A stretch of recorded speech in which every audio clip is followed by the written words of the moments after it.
Welcome back. Discussion को आगे बढ़ाते हैं। राइट, सो आपने ये बहरहाल क्लियर कर दिया कि हुकूमत जो है वो किसी अभी कार्रवाई की तरफ जाती हुई दिखाई नहीं दे रही है। और मौलाना साहब को वो क्योंकि पहली दफ़ा कर रहे हैं, आमिर साहब आप भी गुफ्तगू सुन रहे थे कि वो पहली दफ़ा मौलाना साहब ने ऐसी गुफ्तगू की है, तो लिहाजा इख्तियार वली साहब की बात से अंदाज़ा हो सकता है कि उनको पूरी गुंजाइश उनके लिए क्रिएट की जाएगी।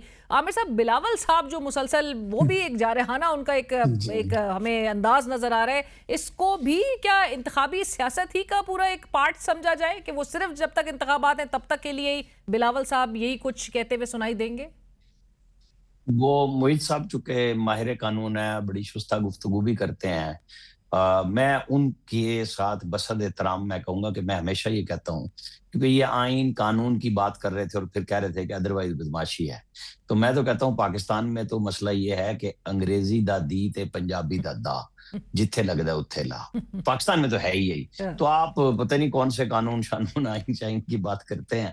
तो तजर्बा तो यही है कि हमने तो इसी तरह मुल्क चलाया और चलाना भी यूं ही है।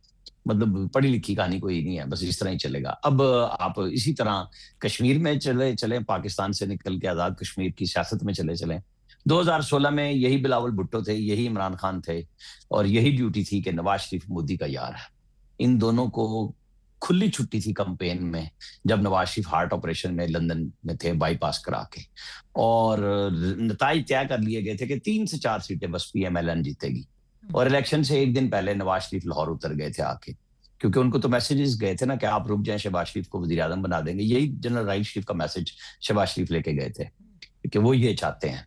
मतलब ये जो सारी बातें आज हो रही है ना कि ये कि उसको एक्सटेंशन दे दे तो पता नहीं क्या हो जाता, उन्होंने एक्सटेंशन के लिए सारा कुछ किया था, नहीं दी थी नवाज शरीफ ने। तो ये जब नवाज शरीफ उतरे और वो जीत गए, तो वहां पे जिन लोगों की ड्यूटियां थी, जिन्होंने नताइज दिए थे, फिर उनके ट्रांसफर हुए थे कि ये क्या हुआ। फिर ये सिस्टम बदला कि यार ये लोगों के हक की बात है, लोगों पे नहीं छोड़ना चाहिए। आपको पता ना, फिर 2018 में आरटीएस आया था, जिसपे आप लोगों का अपना एक अंदाज है कि जी इसको उससे ना मिलाएं। मैं तो बिल्कुल मिलाऊंगा। वहां ठप्पे अंदर लगे थे, 24 में बाहर लग गए, फर्क क्या है? मतलब नताइज ही देने हैं ना। तो अब जीबी में आपने प्रेशर डाला, आपने पीपल्स पार्टी में गवर्नमेंट ले ली। आप मौलाना फजल रहमान को वहां भी हिस्सा नहीं मिला, यहाँ पे भी वो जेयूआई मिली थी साथ, वहां बिलावल को अब थोड़ा सा आके उनसे थोड़ा सा पीछे भी हटना पड़ा कि नहीं, इन बयानात पे हम उनके साथ नहीं खड़े। लेकिन वो भी अपने 27 तारीख तक इन सख्त बयानात पे कायम रहेंगे, जो वो पीएमएलएन के ऊपर दे रहे हैं, जो इनकी पार्टी के ऊपर वो शेर को वो कह रहे हैं कि जी तीर खा जाएगा और पता लग जाएगा। तो ये सियासत है, सियासत मतलब जो वो कहते हैं ना, ये वो यही रंग होते हैं इसके। इसको आप ज्यादा संजीदा न लें, बस ये 27 तक है कहानी। बिलावल साहब जो बात कर रहे हैं ना, बस इसको यही समझें। राइट, मुइज़ जाफरी साहब, अगले माह चूंकि ऑपोजिशन जो है वो ऐलान भी कर चुकी है 5 अगस्त की उस एहतजाज का।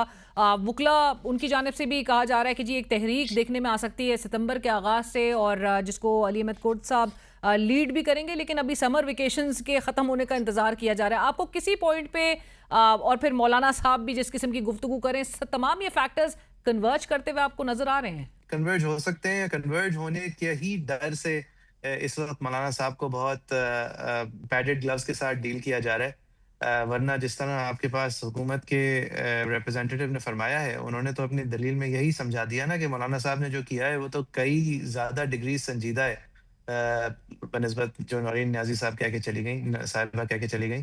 तो ये देखते हुए कि उन्होंने जिस तरह हुकूमत ने आपके शो में अभी कहा है कि ये तो मज़हब का मामला है और ये अक़ीदत का मामला है और ये तारीख, मतलब हमारी इस्लामी तारीख शुरू से लेके आज तक के सारे शोहदा का मामला है। तो अगर इतना ही संजीदा मामला है,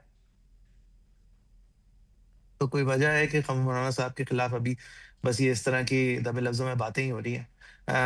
क्योंकि ये अंदाज़ा है कि lawyers movement on its own इस वक्त एक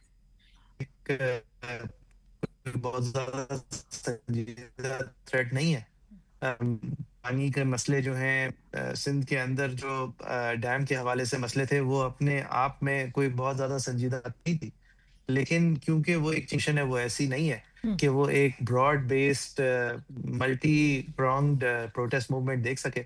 लिहाजा इस वक्त हर चीज़ के लिए एक टेंडर बॉक्स की तरह ही ट्रीट किया जा रहा है। हर चीज़ जो है उसको संजीदगी से देखा जा रहा है, और मेरे ख्याल में किसी भी तरह के प्रोटेस्ट एनवायरनमेंट के अंदर फजलुर रहमान साहब का दखल जो है वो बहुत ज़्यादा सपोर्ट की वजह से बहुत ज़्यादा कलीदी किरदार किसी भी प्रोटेस्ट के अंदर अदा कर सकते हैं। राइट।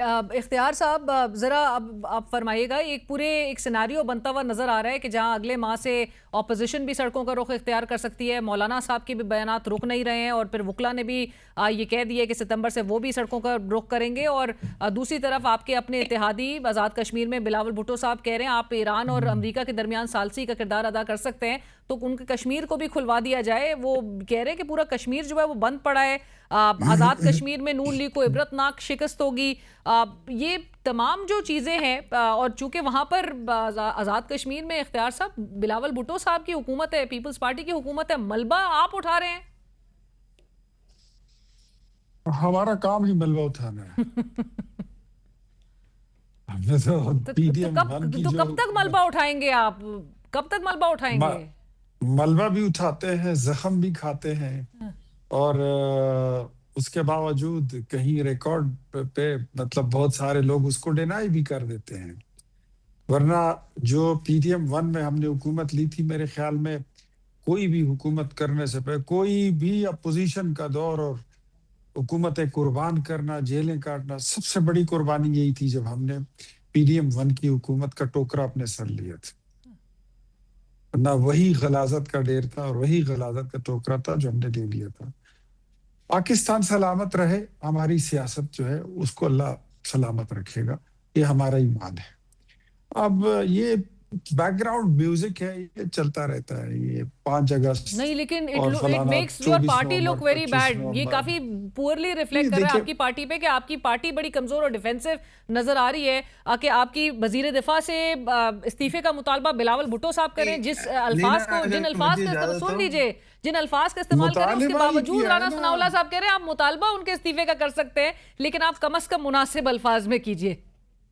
नहीं, मुतालिबा बैंक लेकर तो वो तो उनके घर थोड़ी चले गए। और दूसरा ये है कि ख्वाजा आसिफ साहब जो है वो फिर जवाब भी दे देते हैं, तो फिर वो पाकिस्तान पीपल्स पार्टी वो भी सुनने के लिए तैयार रहे। ख्वाजा आसिफ साहब भी जो है वो हिसाब तो बराबर रखते हैं, वो उधार नहीं रखते। तो अगर और बिलावल साहब जो है वो उसको करना चाहते हैं, मेरे ख्याल में उनको भी नहीं करना चाहिए। हालात को ज्यादा मतलब टेम्परेचर हाई करने से, टेम्परेचर हाई करना क्या होता है?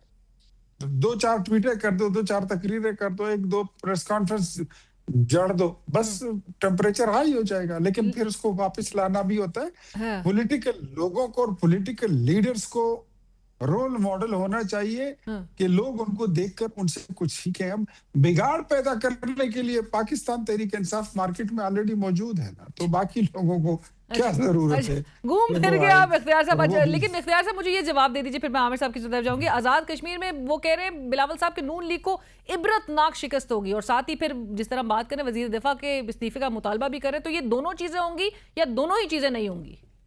बिलावल साहब हमारे इत्तेहादी हैं, हमारे बड़े अजीज इत्तेहादी हैं, हमें उनसे बड़ा प्यार है, बड़ा एहतराम का और मोहब्बत का रिश्ता है। हम उनकी बड़ी कदर करते हैं, और वो कौमी मसाइल में, कौमी मामलात पर हमारे इत्तेहादी कल भी थे, आज भी हैं और कल भी रहेंगे।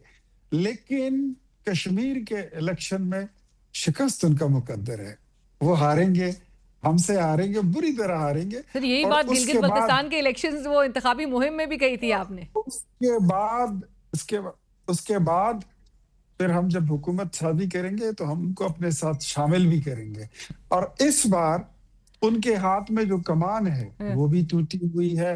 और जो उनके बिलावल साहब जो है वो कह रहे थे कि रावला कोट वालों तीरों की बारिश होगी, तीरों की, मैं कहा अल्लाह खैर करे। अब तीरों की बारिश जो है बिलावल साहब कह तो गए जोशे खिताबत में, इसी तरह मौलाना साहब भी कह गए उस दिन। तो ये बात कर जाते हैं गुस्से में, जोशे खिताबत में, इनको पता नहीं है लोगों के लिए तीरों की बारिश मांग रहे हैं। ये तो अच्छा हुआ मेरी नजर पड़ी तो उनके हाथ में जो तीर था उसकी नोक टूटी हुई है।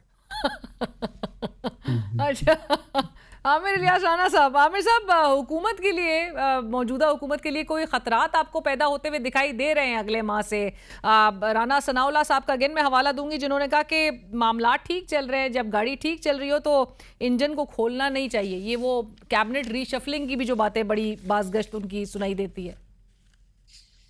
देखिए बात सिंपल सी है कि गवर्नमेंट के ऊपर प्रेशर इकोनॉमिक ग्रोथ का है, जो लोगों की बुरी सूरत हाल है, महंगाई के हवाले से है, लॉ एंड ऑर्डर की सिचुएशन है। लेकिन जो बात जिसका आप हवाला दे रही हैं, आपने 5 अगस्त का कहा, कि पीटीआई कर रही है, सितंबर में वकला आ रहे हैं। पाकिस्तान की छतरी तले। ठीक है, बस छोड़ देना जी बाकियों को, मैं तो उस पर बात कर रहा हूँ। 5 अगस्त को पहली दफा तारीख दी है इन्होंने।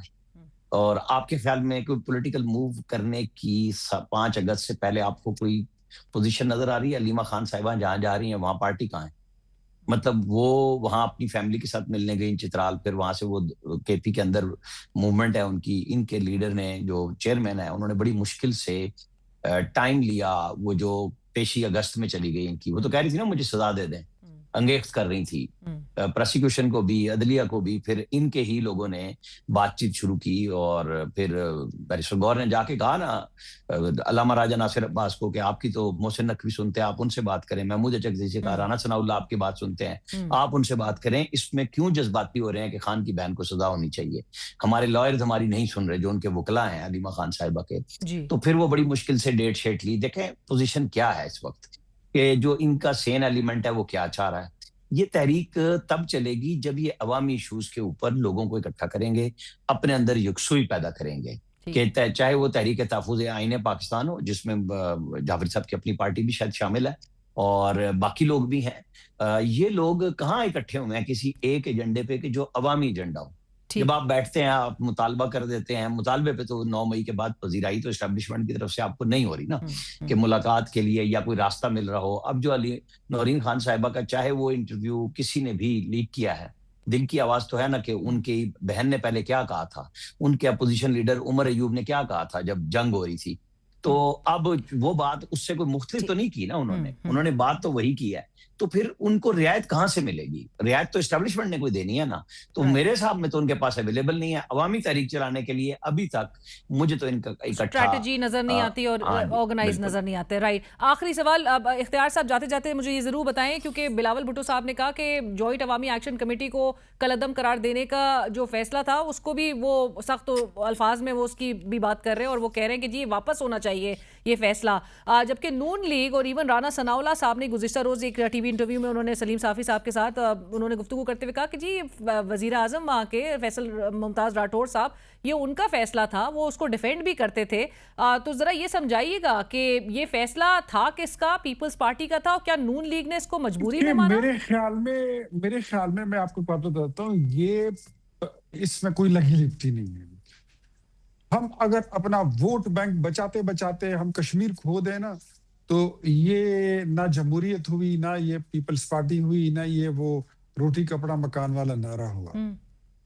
और हकीकत में हुआ भी यही है कि पाकिस्तान पीपल्स पार्टी ने कश्मीर में इस इलेक्शन को जो अब 27 तारीख को होने जा रहा है, इसमें अपना वोट बैंक डैमेज होने से बचाने के लिए उन्होंने जॉइंट एक्शन कमेटी के ओहदेदारान को, लोगों को, जिम्मेदारान को प्रॉपरली एंड टाइमली इंगेज नहीं किया, जिसको मैं समझता हूं कि ये एक नेग्लिजेंस है, बल्कि ये बहुत बड़ी नेग्लिजेंस है और इनको ये गफलत जो थी तो ये नहीं करनी चाहिए। सर अब वो उनके साथ जो है अपनी सपोर्ट का ऐलान कर रहे हैं।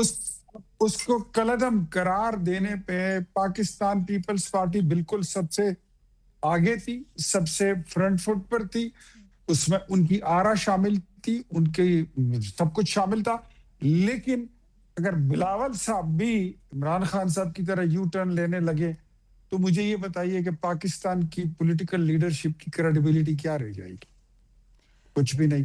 सो इस पे मैं अफसोस ही कर सकता हूँ। बिलावल साहब को अपनी जमात की हुई बातों को, मुआहिदों को, उसको ओन करना चाहिए।